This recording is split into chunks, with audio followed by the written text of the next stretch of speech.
My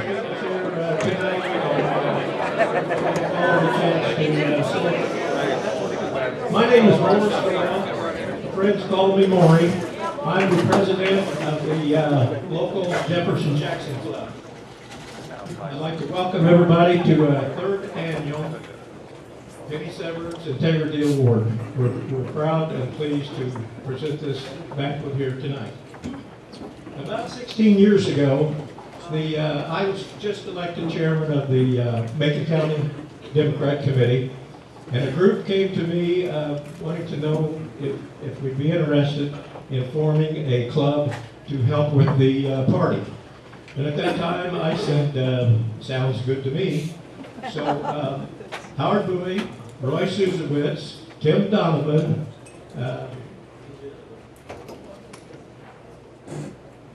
and the late Harold Robertson helped start and form this club. And this was in the summer of 1998.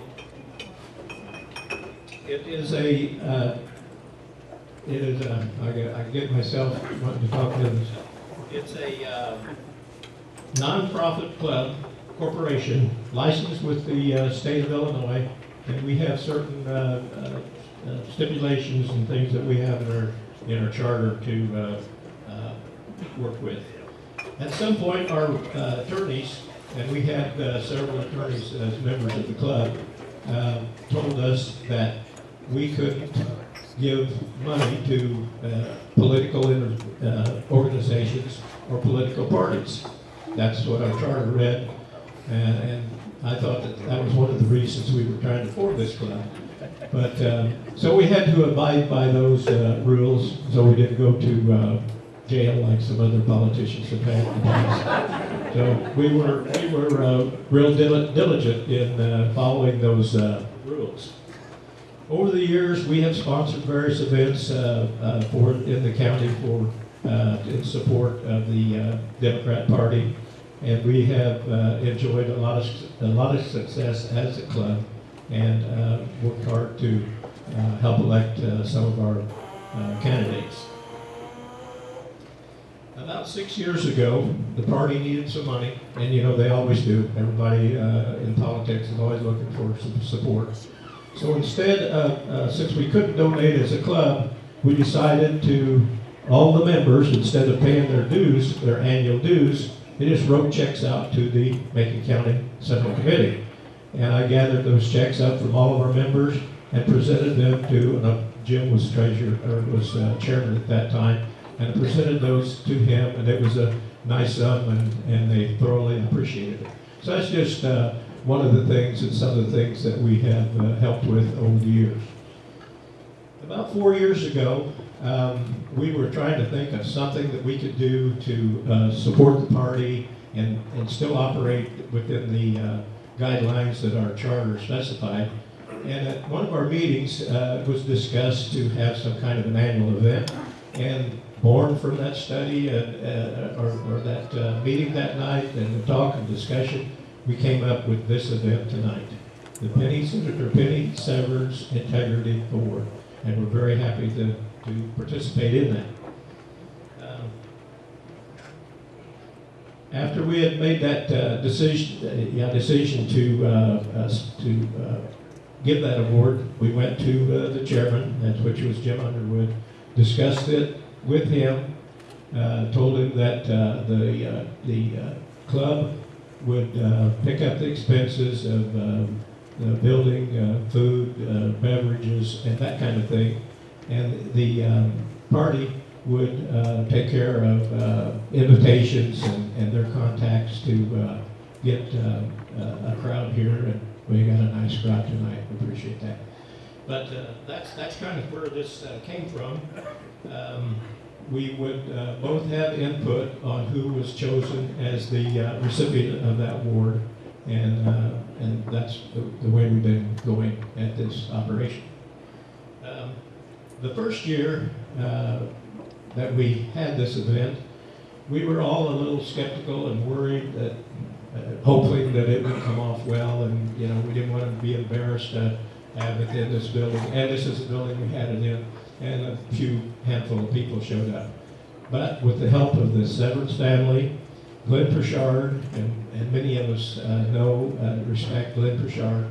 He was our main speaker, and he can draw a crowd. So our first Penny Severns event was very successful. We were really proud of that. The second year, the award was given to a U.S. congressman just across the Mississippi River in the St. Louis area. His name was William Clay Lacey. William Clay Lacey Jr. He was a U.S. congressman, well thought of in his area and well liked. And he came up and he was presented the award. Didn't seem like we had as much enthusiasm. We thought maybe because we had an out-of-state recipient that we didn't know too much about. But it went well, and it brought us to some thinking. This year we thought that maybe we should look for a local recipient. And we have plenty in this organization, this city, that we could give that award to. And we ended up with, as you know tonight, with our Macon County auditor. This year, yeah, like I say, wow. We look around, we've been, most of the time when you have these events, you're hoping and you're praying that you got enough seats. You don't want to have a lot of seats extra and so on. And tonight we was working right up until I had a call around 4 o'clock wanting to know if they could have a seat at this event tonight. So we worked them in, and it's turned out well. We are very, very pleased to see everybody here. I'd like to thank all of the sponsors that have contributed to this, all the individuals that have bought a ticket and are here tonight. All of the proceeds from this event goes to the Macon County Democrat Central Committee.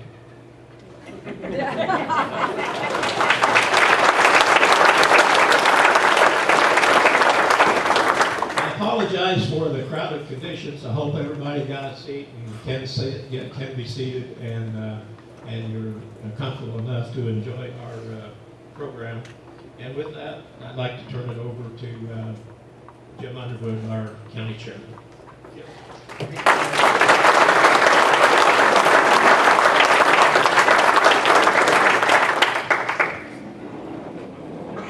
Thank you, Maury. And I'd also like to thank everyone for coming, and our sponsors, especially the JJ Club. And Maury's right, you know, they were looking for a signature event to have here a few years ago. Many other county parties have Jefferson Jackson dinners, Kennedy dinners, Roosevelt dinners. The Macoupin County has the Vince DiMuzio dinner. And once they decided to have an event like this, I think it probably only took about 3 seconds to figure out what to name it. And it was, and I think you can see here from the capacity this has grown in just 3 years to such a testament to how well respected Penny Severns was. And we're very honored to have this and appreciate everyone's help. Tonight we honor one of our own, Amy Stockwell, who's so deserving. Last 2 years, you know, she's been a tremendous help with the county, not just the last 2, but over the last 12. I think you all probably know that the state fair kicks off tomorrow night with the parade, and I think it'd be very fitting if we just had our event scheduled the night before the state fair kicks off every year. A lot of elected officials are in the central Illinois area, and so maybe that's something we can work on so everyone will always know that the Wednesday night before the state fair will be the night of the Penny Severns Integrity Memorial Reception. We are in a hotbed of political activity here in our county. We're right in the center of the state, right in the center of the 13th Congressional District. We've got a great ticket this year. Senator Durbin leads the ticket. There's 90 days to go. We've got a chance to take back the congressional seat. We need to retain the governor's office. And you're going to hear from a lot of candidates who are going to talk about that tonight. First, I'd like to introduce, before I introduce our speaker, I'd like to recognize our sponsors and special guests.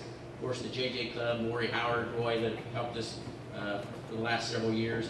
Jay Dunn, Josh Roshide, PK Nuremberger, and Mark Wickland that helped put this together. Pat Dawson, Dana Miller, Sandy Hazley that helped with our registration.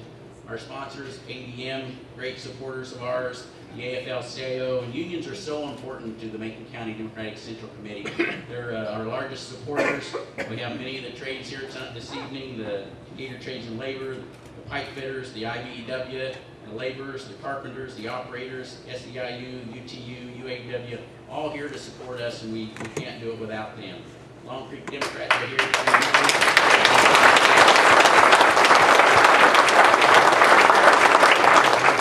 Tim Dudley with the Long Creek Democrats, Julie Curry, one of our sponsors, Sheriff Tom Snyder, and Senator Menard, all very thankful for your sponsorship. I'd like to introduce the other officers of the Macon County Democrats. P.K. Nurnberger is our secretary. Kim Lane Medeiros, our treasurer. And Schlief Hansbrough is our vice chairman. We have some other, some former elected officials with us this evening. Former State Representative John Dunn is here. John? Former State Representative Tim Donovan's here. Former State Representative, former Mayor, current Ag Director Bob Flyer. Former County Board Chairman Roy Suzowitz from the JJ. County officials with us this evening. Our clerk Steve Bean, I think, is in the back, probably registered voters. Our recorder Mary Taney Eaton. Sheriff Tom Snyder. State's Attorney Jay Scott. And Candidate Steve Grimm. We also have many of our county board members here. The chairman Jay Dunn is here. Ryan Smith.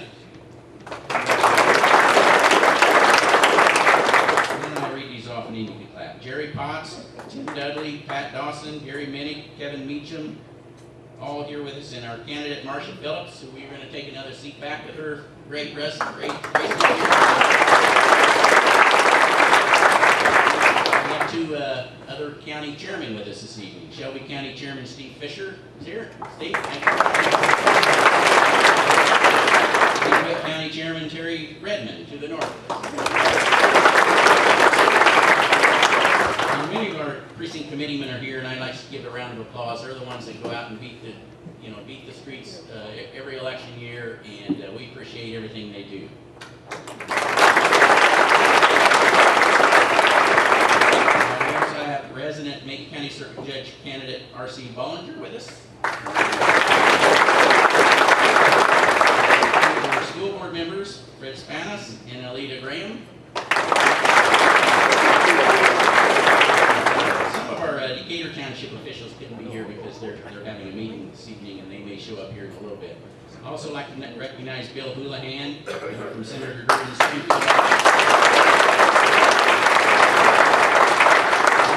Durbin's wife, Loretta, is with us this evening. Linda Hawker, who worked for Penny and has been to Macon County many, many times over the years to help with campaigns.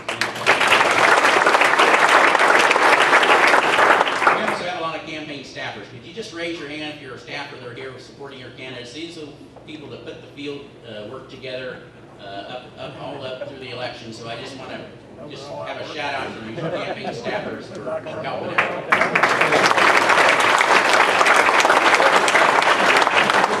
Okay, our first speaker this evening is Representative Sue Shear.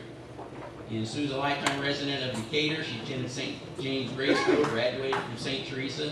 Daughter of a machinist, teacher of 32 years, a mother, brings common sense to the legislature. She's focused on retaining jobs, creating jobs, balancing the budget, strengthening education, improving public safety. She knows the value of hard work and struggles of the middle class. She knows it because she goes door to door, hour after hour after hour, every year to find out what the constituents or concerns are. So let's welcome our state representative from the 96th District, Sue Shear.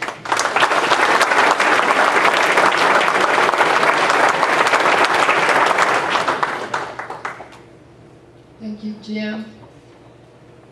Well, I can't even believe that I'm standing here doing this because there was a little girl, well, she's not such a little girl, but there's a girl in the way back named, I think it's Mariah. Mariah, will you wave from way back there? There she is, not too far back.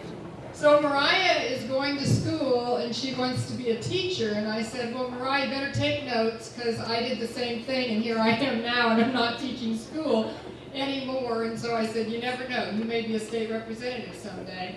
And so anyway, here I am, and I'll give it my best shot. First, I wanted to thank the Jefferson Jackson group.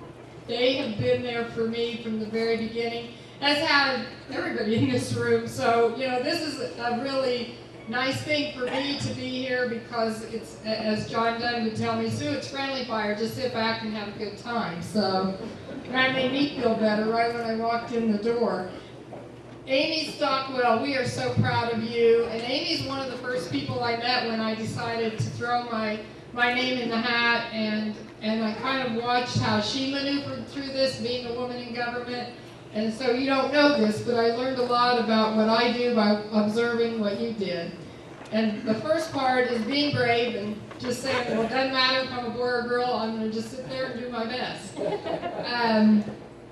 Also, it's such an honor. We've got Paul Vallis here. And Tony, thank you for making the trip down. It's just amazing that you guys are here, and how special for Decatur to land people like this speaking at our event.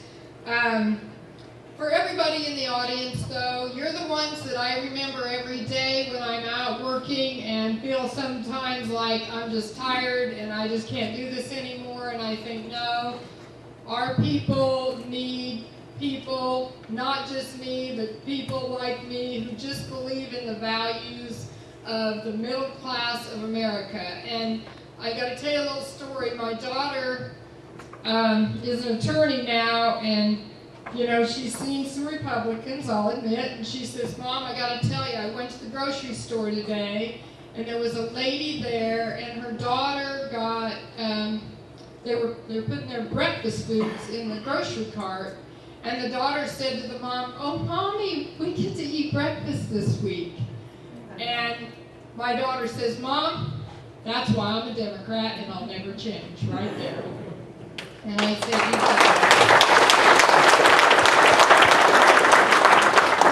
you okay, so now the teacher in me comes out, and some of you might have seen some pictures when you walked in the back door, and I don't know if you looked at them close enough, but teachers always have to bring props with them, you know.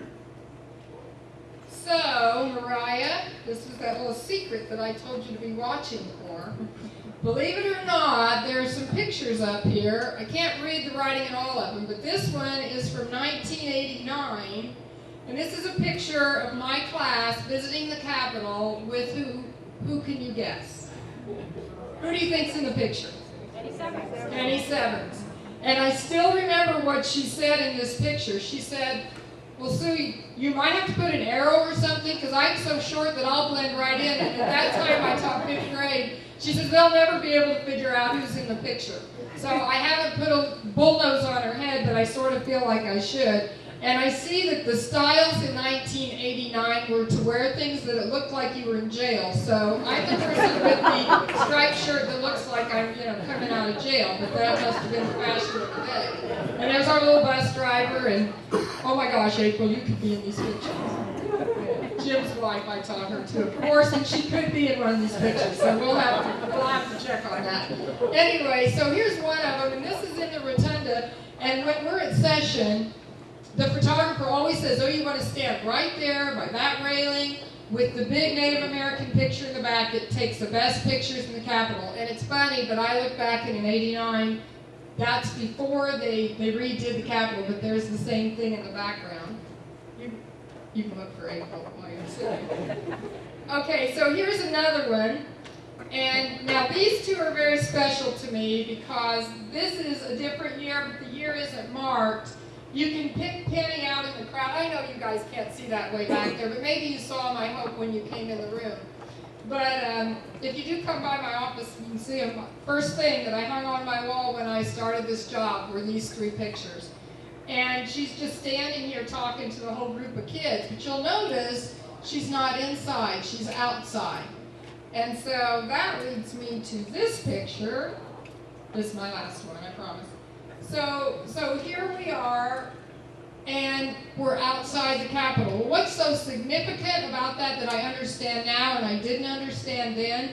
These were like 3 different years, but that means that she was up on the 3rd floor having session in the Senate, as you guys well know, and that means she went all the way downstairs, outside the north door, and very patient with, it's not that easy to move all these children from point A to point B, and waiting for all of them to get moved, and then we got the picture outside the Capitol, which I now, in the job I do, I know how hectic and crazy it is during session, and how your time is so, well, Tim, you've only got a second, to go from this to that, and to think that she left the Senate chambers this long to do these pictures, and I don't know who her helper was, but I do remember this. Her helper came up and says, Penny, we've got to go, you're due, you're late.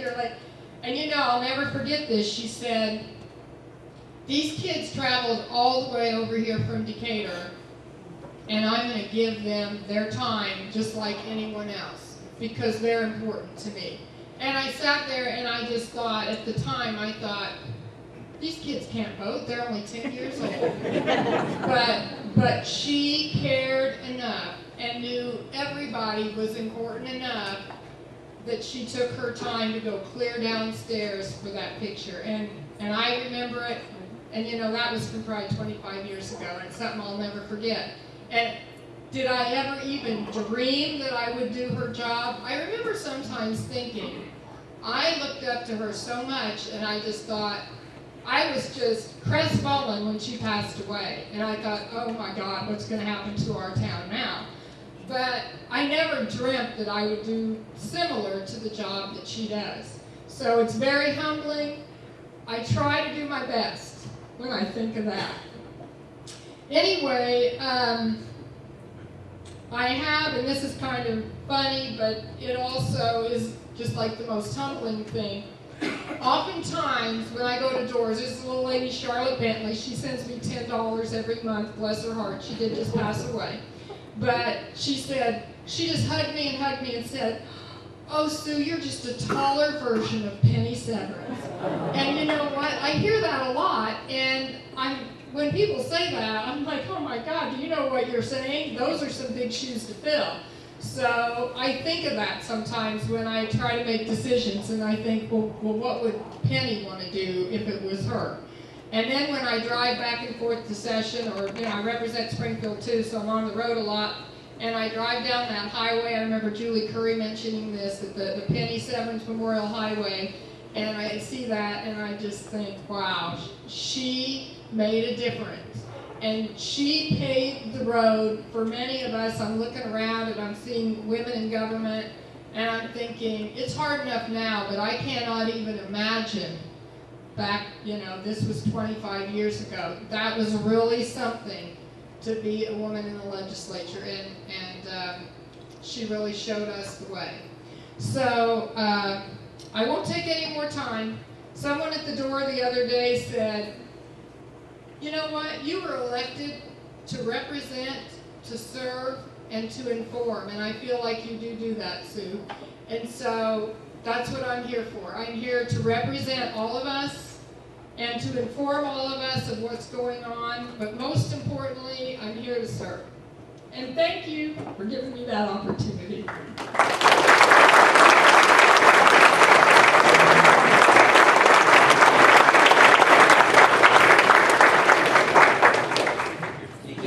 Thank you, Sue.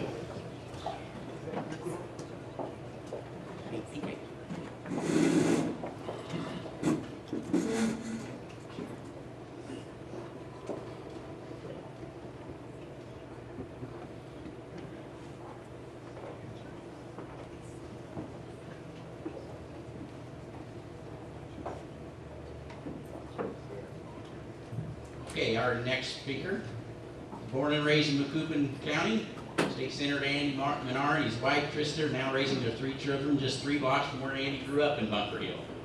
And through this heritage, Andy believes state government could use more of the small town values to make Central Illinois a great place to live, raise a family, hard work, honesty, accountability, and working together to get things done. As mayor of Bunker Hill and later the Macoupin County Board Chairman, Andy put those values to work creating jobs, improving accountability, building a strong record of reform, bipartisan cooperation, fiscal responsibility, and transparency. He's done the same since becoming our new senator and has created a firestorm of conversation on education reform with the sponsorship of Senate Bill 16. There's nowhere in the state you can go that this hasn't been a topic of discussion. And let's hear from our 48th District State Senator, Andy Menard.